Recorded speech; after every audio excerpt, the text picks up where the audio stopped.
The last roar of Jabari. The Dead Tree Plains were different now. New kings ruled. The Stone Fang brothers roamed as lords of the land.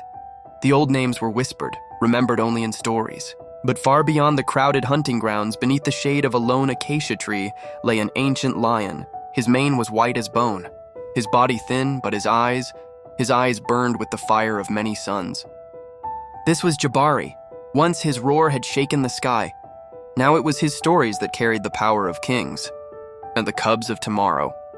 Around him tumbled a group of playful cubs, sons and daughters of the new pride, with no memory of the lions who bled for these lands. "Grandfather Jabari," a bold cub asked, climbing onto his paw, "is it true you fought the Bonejaw hyenas?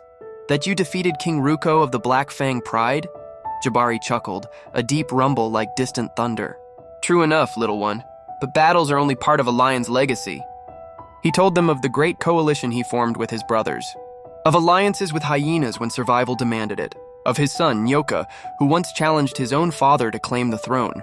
The cubs listened wide-eyed, their imaginations roaring louder than their tiny voices.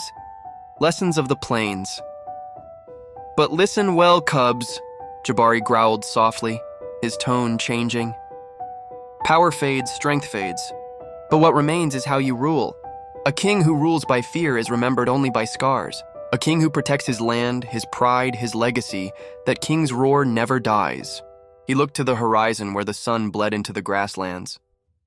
The plains always find new rulers, but every roar you hear is an echo of those who came before.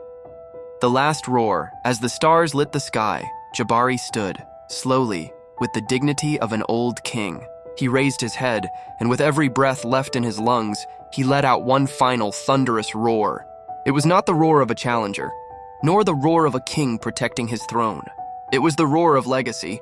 The cubs roared with him, their tiny voices joining the chorus. And across the plains, even the Stonefang brothers paused, ears flicking, recognizing the voice of the past. For in that moment, Jabari was not just an old lion, he was the voice of every lion that had ever ruled these lands. The circle complete, Jabari lay down beneath the acacia tree, his duty done. The cubs snuggled close, guardians of his stories.